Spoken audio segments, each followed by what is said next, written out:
Hey, thanks for tuning in to the Business Life and Coffee podcast. This is Joey Price. I'm here with a special guest, Cecile Alper-Leroux. Cecile, would you mind telling us a little bit about yourself? No, first of all, thank you for having me, Joey. I'm delighted to be here. I am the Vice President of HCM Innovation at Ulitmate Software, and I am here at HR Tech, always an exciting time. I participated in a panel at the Women in Tech session earlier today, and I'm delighted to be here. Awesome. Well, it's a pleasure to have you here. We are talking all about the state of remote work. And you have had an integral part in some research that's happened with Ulitmate Software. Could you tell us, very high level, some of the findings that you found?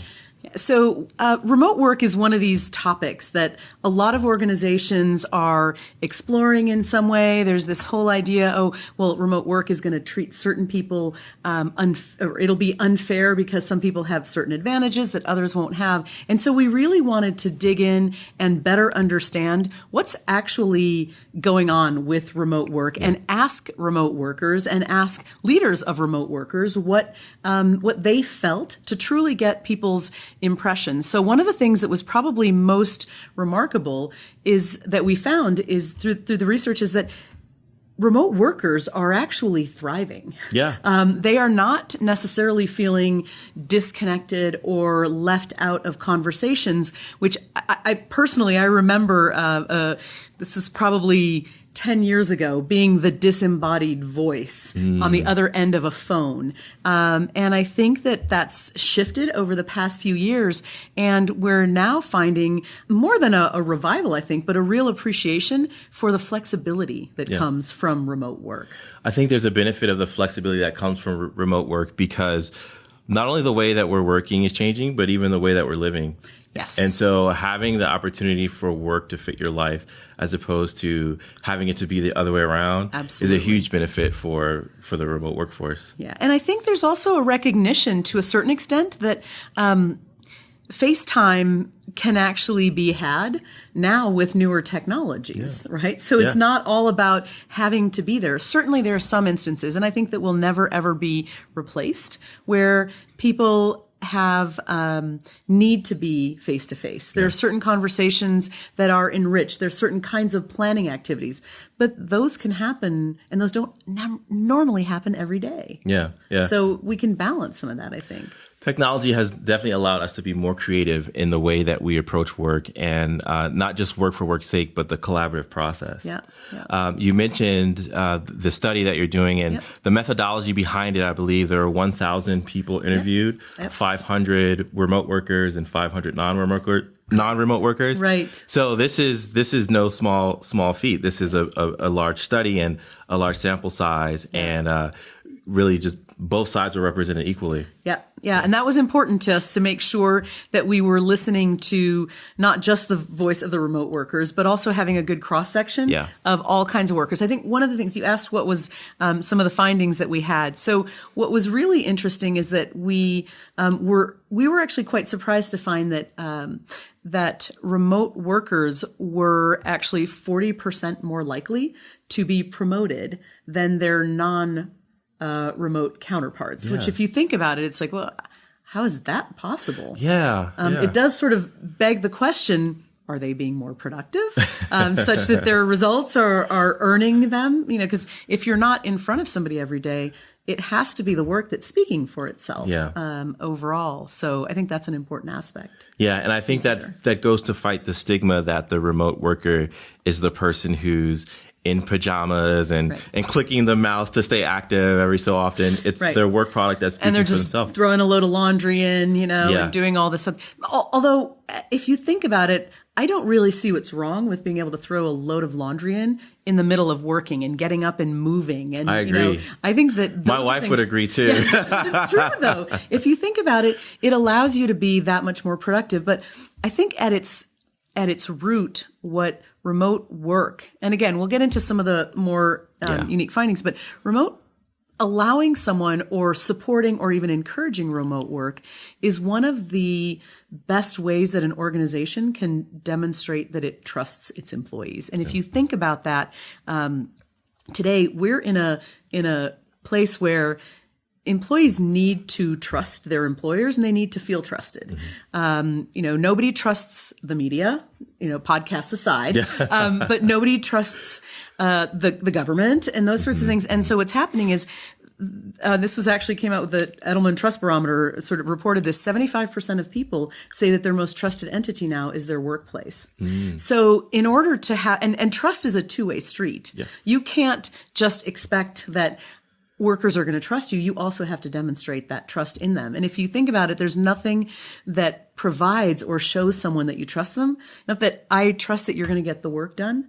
And I don't need to be watching you all the time to do that. So, So I would say that maybe trust is one factor that's making remote work more of a possibility. But are there other contributing factors that are making it more okay for employers to allow their employees to work remotely? Well, so I think without a doubt, technology is one of those things. I think that we have come a long way in a lot of the different forms of technology that that will enable people to be able to have richer conversations. That whole idea that, well, you can be in your pajamas with your, with your hair a mess, and still have a phone conversation, or you can be checked out in a meeting. If you have everyone around a virtual table and you can see them, regardless of the state of their hair and everything, you can still know that someone is engaged in a conversation, that they're watching.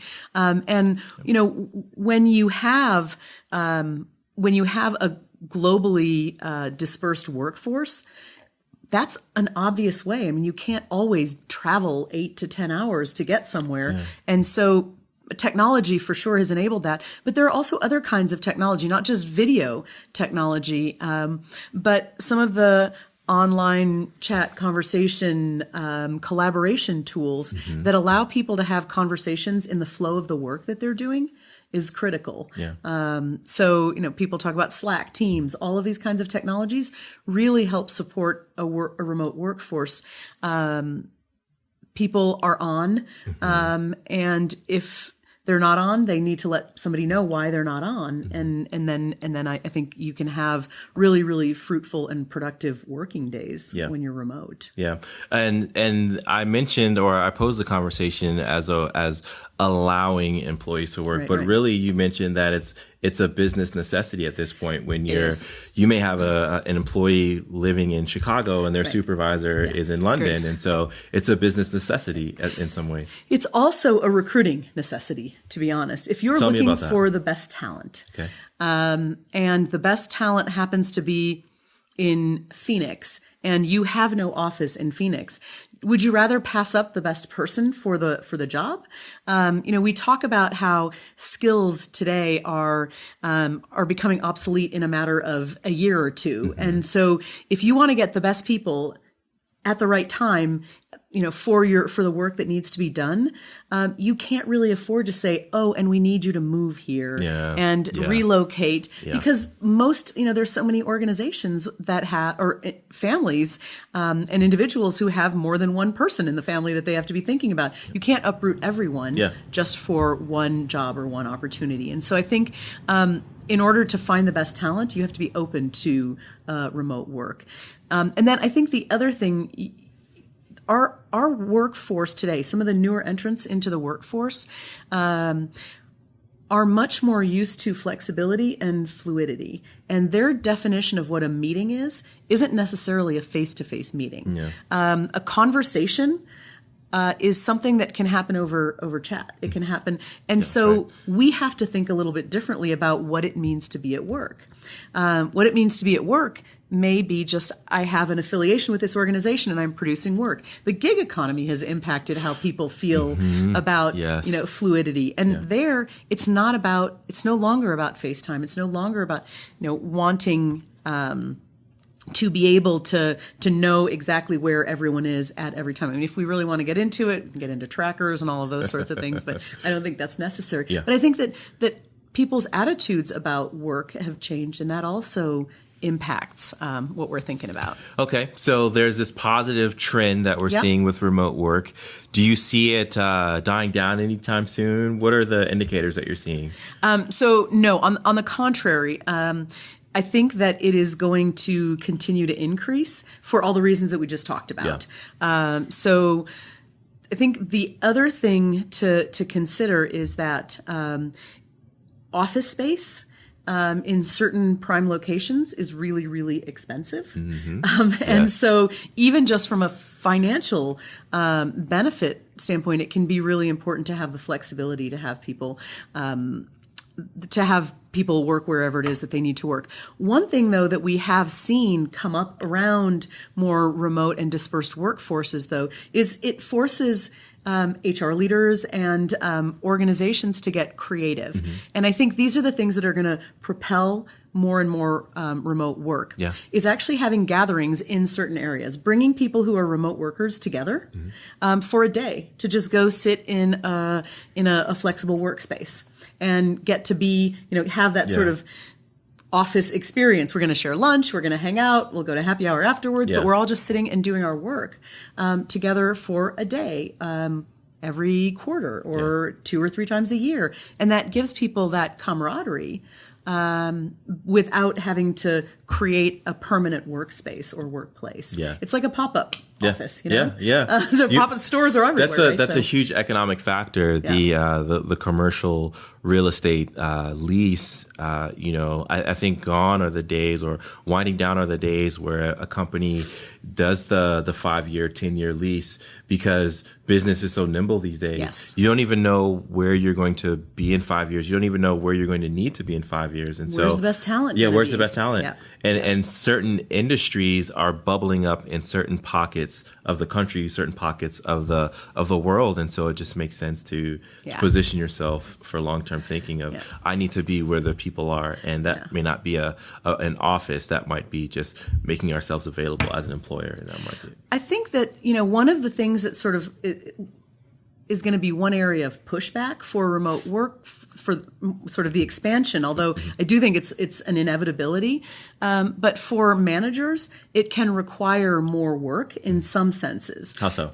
So if you have a remote workforce, a dispersed workforce, you have to think about, how am I going to bring people together once a year, twice a year, so that they all get a chance to be in the same place? And how do you ensure that people stay aligned?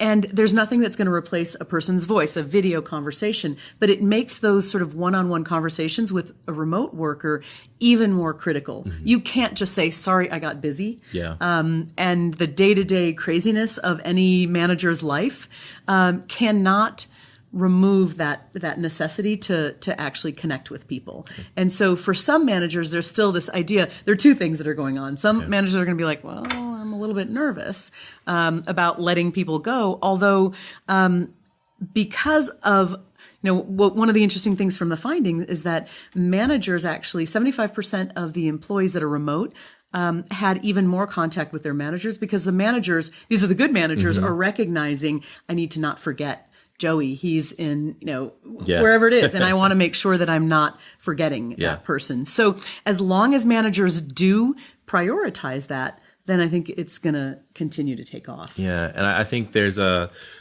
stigma to overcome with regard to remote work and feeling like, oh, it's just someone benefiting from going on vacation and then checking in for a few hours at a coffee shop. I don't think that's the overall trend. I think there are some people who may capitalize on remote work, but then there are people who will capitalize on only putting in a handful of hours when they're in the office. So I don't think that it's too different. I think that's true. I also think that in some cases, people who are remote workers, because they feel that it is a privilege to have the level of flexibility and trust, end up working even more. So I know and the research shows that. Absolutely. Exactly. That people will actually produce more. I know that when I work from home, there are 6-hour spans where I won't even leave my desk. I'm sitting and I'm working and I can get lost in a task, which is a really good thing, because you don't always have the luxury. And then when I'm in the office, I have great conversations, but you kind of need that balance. And actually, more and more organizations are balancing those things where even if you don't have to be a remote employee, you can take 1 to 2 days out of the week be remote because it helps you to relate better to your remote working colleagues that are more often doing that. So I think that's really important. Yeah. So one of the big areas that was found in the research is the role of the impact that remote work is having on women in office and out of office. Right. Can you talk a little bit about that? Yeah. Well, I'll bring up maybe a less popular topic, but I think it's important to note that it's really the whole topic of sexual harassment. Yeah. Women who are remote workers experience actually less sexual harassment. And so from that standpoint, they actually, and it makes sense, right? It's harder to be harassed if you aren't there. I mean, of course, there's verbal and other kinds of harassment, and there's neglect and those sorts of things. Yeah, but absolutely. What happens is when you aren't directly in front of someone, 70% of employees who are remote felt more empowered to report sexual harassment that could have been happening. And that empowerment is really, really powerful for women who may feel that it's not something that you should or should be able to broach that easily. If you have to have a face-to-face conversation about it, it's really, really stressful. And we know that so much of sexual harassment goes unreported because of that difficulty. But overall, women felt that they had, for one, women, for good or bad, and I know there are exceptions, but women are often still more responsible for a lot of household tasks. And so being able to take advantage and get certain things done at home, pick up a child, and then go back to work actually was something that was very empowering for women. And overall, they did not feel more disconnected or more disadvantaged by being remote workers. Quite the opposite, because the research shows that women who work remotely got more promotion opportunities than women that worked in the office. Yeah. I thought that, right. Yeah, that was surprising for me. But a lot of that, I think, comes down to the fact that if you are in an environment where you really can be your best self, you are not, having to put on airs or be a certain way or check yourself all the time, and you can just get a lot of work done. That's incredible. It's an incredible opportunity to really, do your best work and bring your best self to work, where even if it's at home, and be incredibly successful. So I think that the promotion ratio, which we know is a huge problem for women in the workplace overall, women do not get promoted as often, and I think once this research gets out, a lot more women are going to be saying, okay, if I want to get ahead, I'm going to want to be able to work at home because I know I'm going to get more done. Yeah, absolutely. And I think that's important. Get more done and feel comfortable doing it too. Exactly. The fun fact of that was in the report showing that being able to wear athleisure is a huge benefit. Absolutely. Yeah. We get kicked off planes for doing that now. So you gotta, to be able to do that, it's true. It's comfortable. Yeah. And I think it probably highlights some of the things. There aren't that many men who wear Spanx and things like that. Maybe a lot of women who don't either. But honestly, there are some things that that we will do in the office. That are distractions. In many ways. And I think a major takeaway from this aspect is, the environment matters in which you work, and so the employee experience. The employee experience. Yeah, it's critical, and being able to create you have more control as an employee over your home environment or your remote workplace than the office. I'm just thinking of the old stat of how the AC in the office is always cooler than set up for men. No set offense, up for men. But Set up for men. Yeah. Yep. But desk being able height to, is also set for men in the 60s. Yeah. So you're absolutely so right. all these factors go into, is this an enjoyable experience for me as a woman? And being able to control that at home is a huge thing. Well, it's interesting because there's also research recently, it wasn't specifically in this study, but that demonstrated that one of the most important factors for individual contributors and frontline managers was the ability to control their own destiny. And if you think about one of the aspects of controlling your own destiny is controlling your environment, your work environment. Absolutely. It's critical. You can choose the most ergonomic things. You can sit on a pillow if you have to. You can do things that would seem odd in an office environment. And again, I think that adds to the productivity, and we see it in the statistics that remote workers are more productive overall, and they feel empowered to have that control. So as a manager listening to this conversation, what are some tips and takeaways you might say to support women in the workforce that are working remotely? I would say, number one, don't assume that because somebody is working from home that they are doing nothing but childcare. I cannot tell you the number of women who work remotely who have nannies, and they have very, very clear lines. Nothing happens during these hours, and they create those boundaries.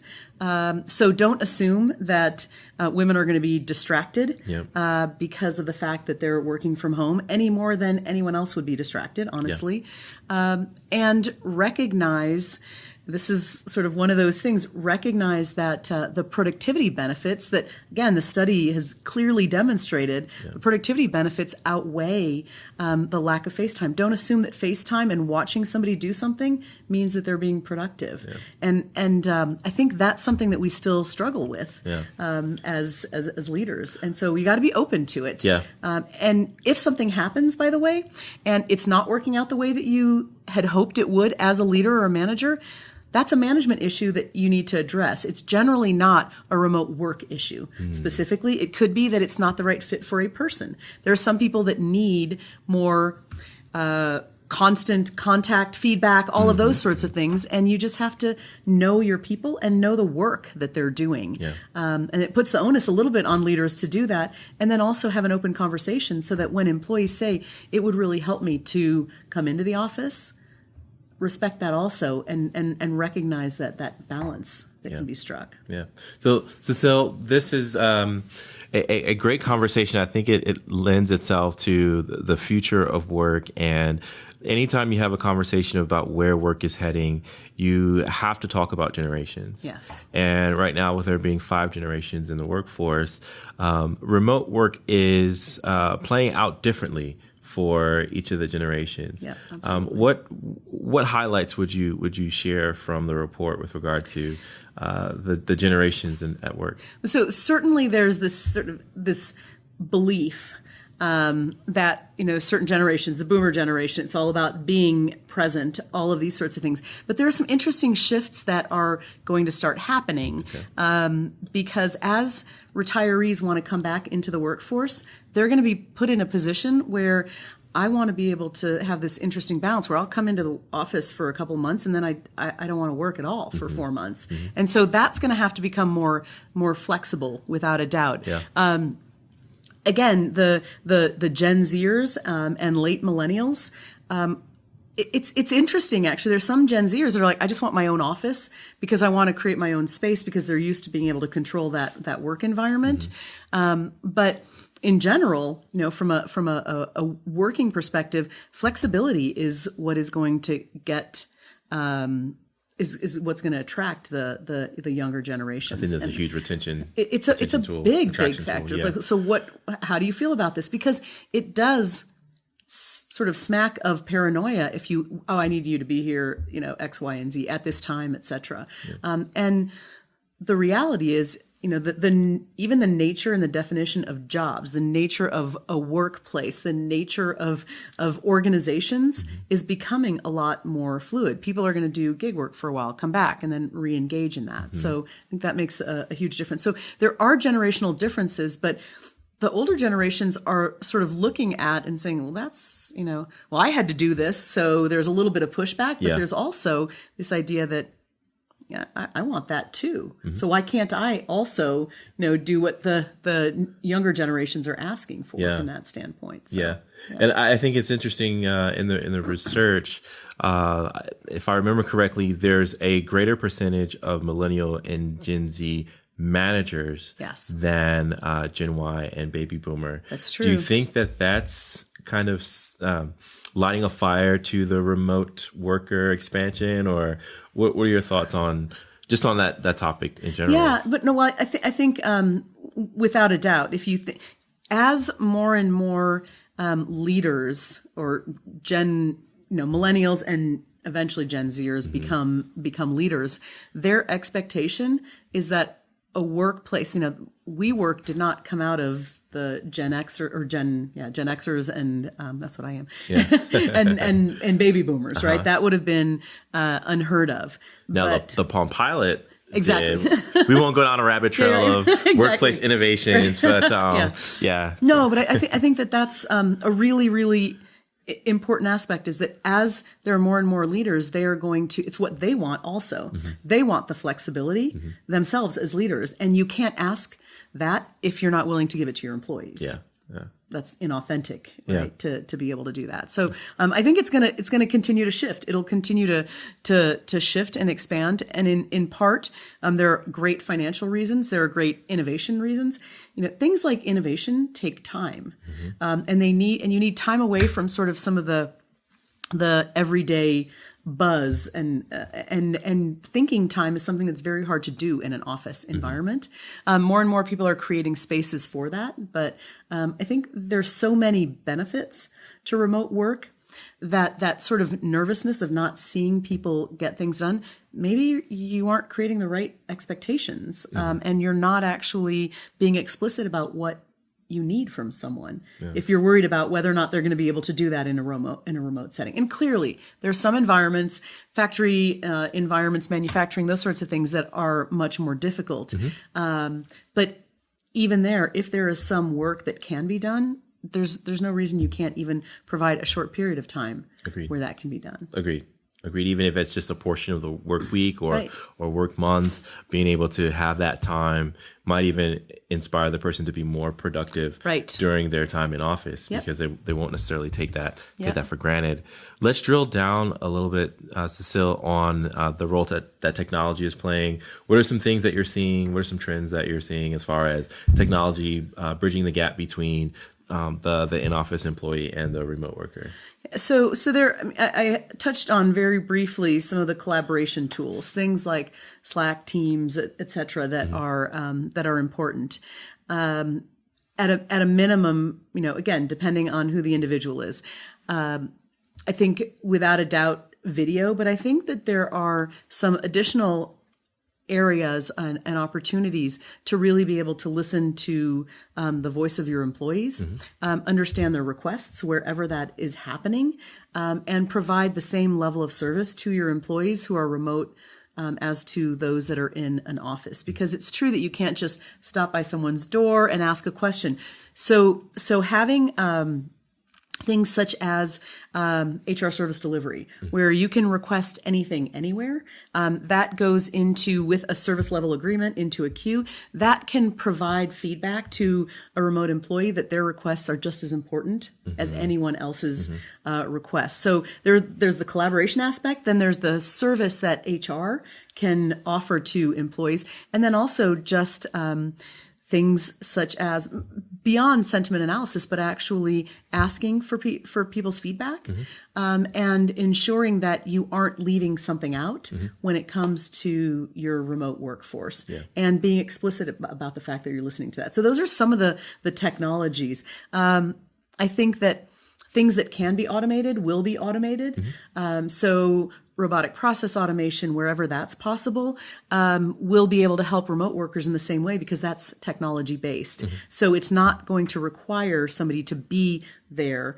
I think there's some really interesting opportunities, though, that we haven't yet really seen or tapped into in the areas of augmented reality, to help bring people into environments also. So actually creating a virtual meeting that actually feels and interacts more like an actual meeting, to help create some of those environments.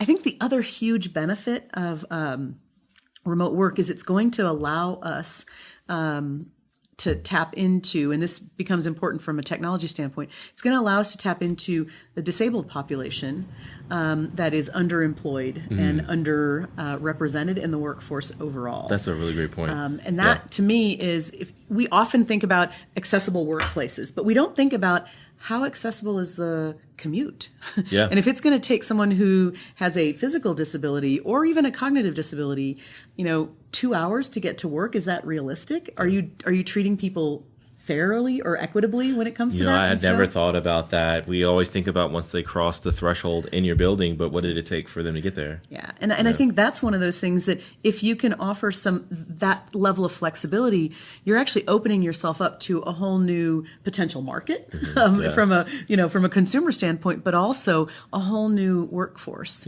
that's underserved and underutilized overall. So and that again, accessible technology that brings people in and brings the remote workforce together, that's a huge opportunity for organizations. Yeah. Well, Cecile, what's Ultimate Software doing in this space, and what is Ultimate contributing to the conversation and benefits of remote work? So Ultimate is really, really focused on doing the right thing. And doing the right thing has nothing to do with being physically present. Mm-hmm. And so we have had a philosophy, actually about more than 40% of our workforce is remote. Mm-hmm.